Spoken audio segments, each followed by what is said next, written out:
What's going on YouTube? Bear here. This is Bear's Mix. Welcome to my channel. Coming to you from my test server on the battlefields of Rust.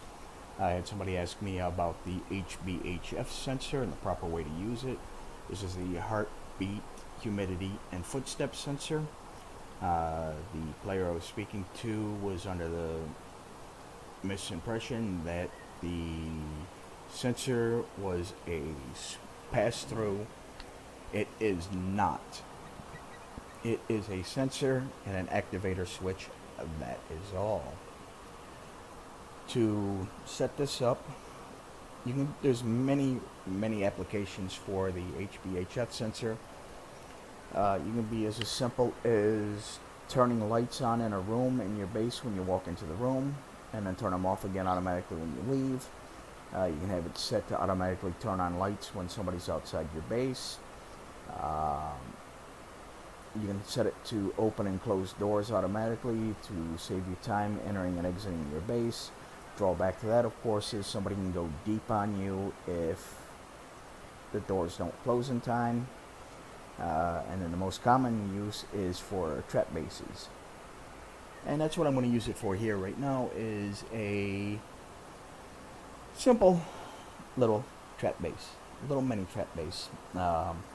So many players like to build on the side of the road.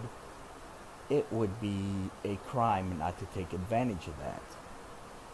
What we're going to do here is, there's a few things we're going to need. We need resources, a TC, a power supply. In my case, I'm lucky enough to be able to use a test generator. If you do not have those available on the server you're playing on, you're going to want to use a generator. Drawback to a regular generator is the need to constantly feed it with low-grade fuel. You can also use batteries and solar panels to keep your batteries charged. Drawback there is at night and on cloudy days, the solar panels do not put out enough power to take care of everything and keep your battery charged. Depending on the size of your battery, small, medium, or large. A large battery, I believe, fully charged gives you, I think it's 8 hours of rust hours.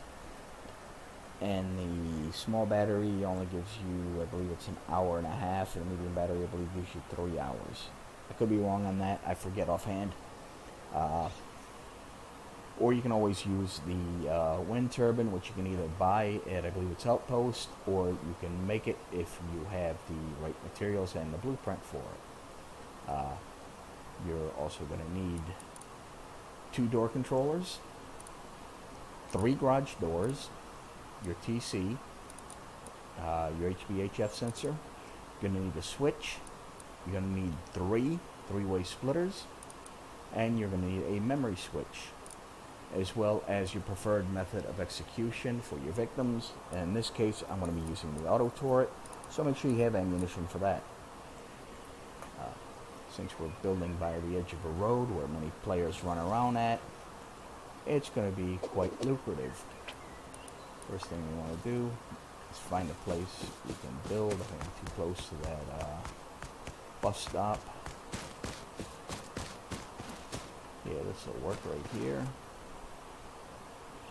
So we want it to look like just a basic little 1x2 or 2x2 starter. We're going to drop a triangle and a square foundation. Now here we're going to put on walls on 3 sides. Now for the triangle, we want 3 door frames or wall frames on all 3 sides. And of course, we're going to put on our roof and upgrade it. I'm going with armor because, well, armor is the strongest one out there.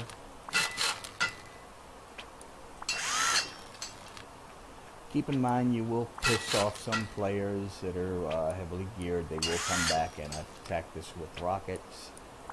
So don't count on it lasting too long. Some players do get really pissed off with trap bases.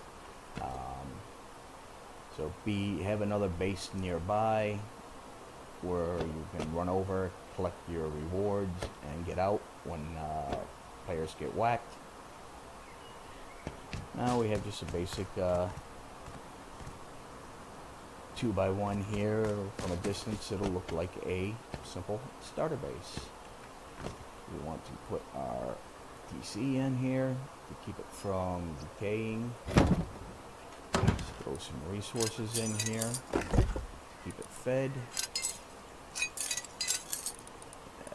Now here's a little trick. If you're in a server that stacks but it only allows so much into here, you see on each time I click that it only gives me 100. Take one single item in there, move it over top of the large stack, and it should move.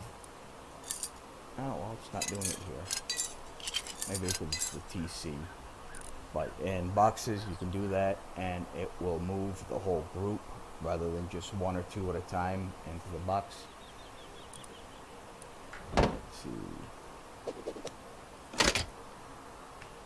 Put a lock on it. I prefer digital locks. Now keep in mind, as you can see the code I'm using a generic code. 222 is obviously not my everyday code. Next we want to lay down our power source. In this case is the test generator. And we want to put up our doors.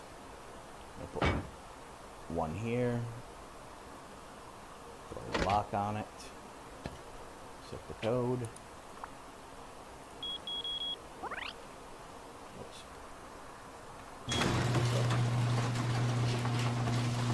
Now see, I've got to upgrade this. Bad.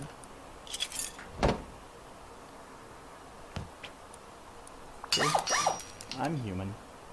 I make mistakes just like everybody else. Now we need our door controllers.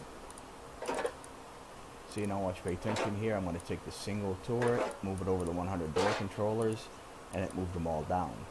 Now if I would try and move it down, I'll use the splitter as an example. If I try and move the whole stack down, it'll only move down one at a time.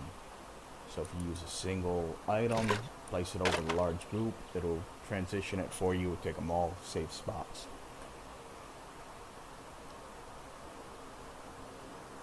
And we take and put our door controllers, make sure they on the door frames of the doors you want to control. In this case, it's going to be the two external garage doors. Now we will install the garage doors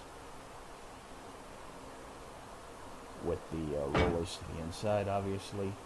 We're going to come over to the door. Open up the door controller to pair it to the door. And close the door and hold the pair button down at the same time.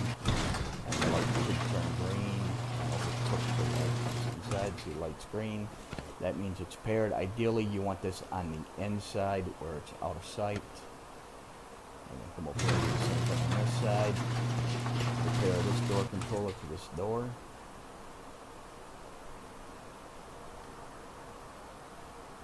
So, close the door, hold down the button, hold down E, green light's on. That means it is paired. Now we are ready for the next step, which is going to be to place our execution device. As I said, in my case, it's going to be the turret. Make sure it's facing out. I'm going to come over to this side of the street. This is where I'm going to put my HBHF sensor. Ideally, you want to stick it in like a bush or next to a power box, or if those barrels right there was right here next to the road, you want to stick it next to them. There you go, that's set across the street. Now we're going to set our switch. The switch is only there to power your turret on and off, so you can shut it down and reload it when necessary without having to disconnect anything.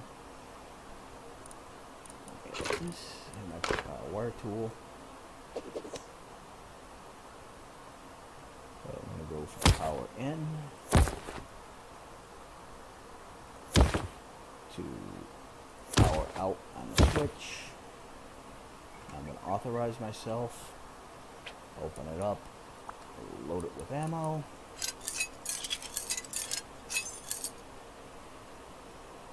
Now it is almost ready to go. Now I need my 3 splitters. 1,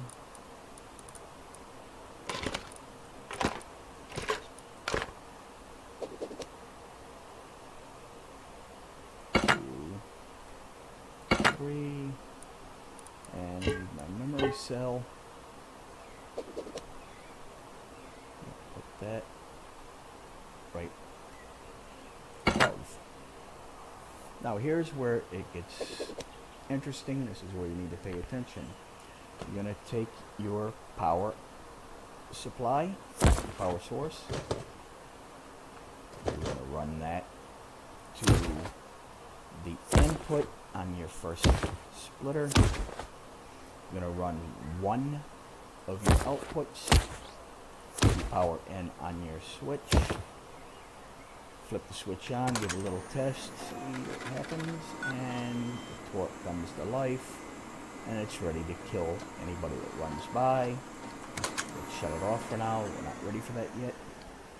Now, next thing we're going to do is take the second output from splitter 1,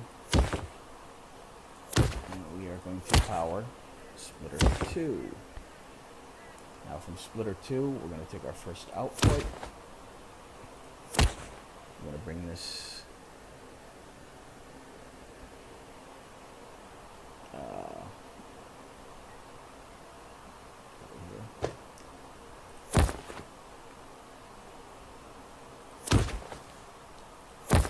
across the street to power in on our HBHF sensor.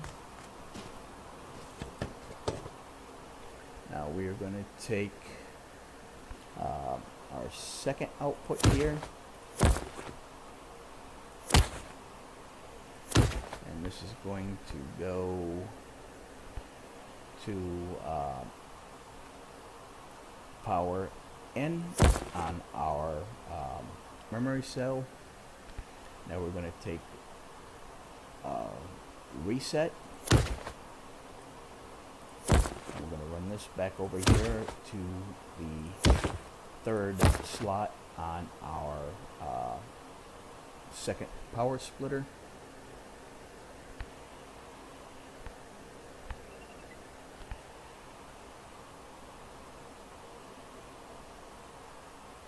Now we're going to take set from the memory cell. I'm going to run this over to power out on our HBHF sensor. Come back over here. Now we're going to take the output from our memory cell, input it into our third splitter. Now we're going to split this off to our door controllers. First one goes to this side. Automatically closing the door, so we know it's getting power. I'm going to take the second one all the way over to our other door controller here.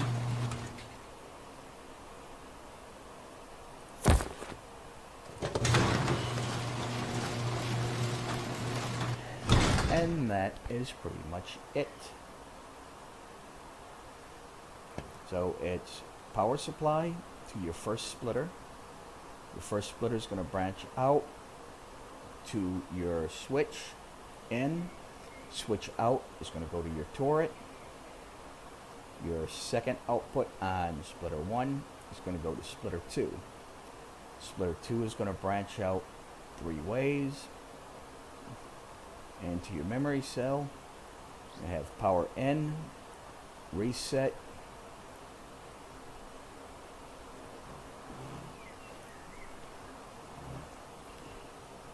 and power in, reset, then power out is going to go to your second splitter, or your third splitter. Your third splitter is going to split in two to your two exterior doors. One line from your splitter 2 is going to go out to the HBHF sensor. Power in, power out on the HBHF sensor is going to come back and go in to set on your memory switch. Now let's turn the torque on. Close that door. Now let's test everything out. Doors are closed. Looks like a simple, unassuming 1x2 starter base next to the road. So Joe Blow Rusty is going to come running down the road, not thinking anything of it. As soon as he gets in range of the HBHF sensor, the doors are going to open up on both sides of the triangle, revealing the execution. Now Joe Rust, riding his horse or running down the road, oh hey look, a base, don't worry about it, oh crap, the door's opening, somebody's home, they think the door's opening, they thinking they're going to get a little PvP action, instead they get executed. And as soon as the area is clear, as soon as you're out of the range of the sensor, door closes again. That is pretty much the way it works. That's how you turn an unassuming starter base into a mini trap base and kill many rusties. Hope you guys enjoyed the video. If you do, please leave a thumbs up, like, subscribe. Don't forget to ring that notification bell so you'll be notified when I upload new videos. Make sure you check out the trailer on there for the contest I'm running right now, for a chance to win some really cool prizes, including some cash. Well, I shouldn't say cash. They're going to be gift certificates for either eBay or Amazon. The choice would be yours. Leave a comment. Let me know what you thought about this video. Can it be improved? Do you like it? Do you dislike it? Is it something you want to give a shot out there in the world of Rust? Alright guys, stay frosty out there. Ladies and gentlemen, our national anthem.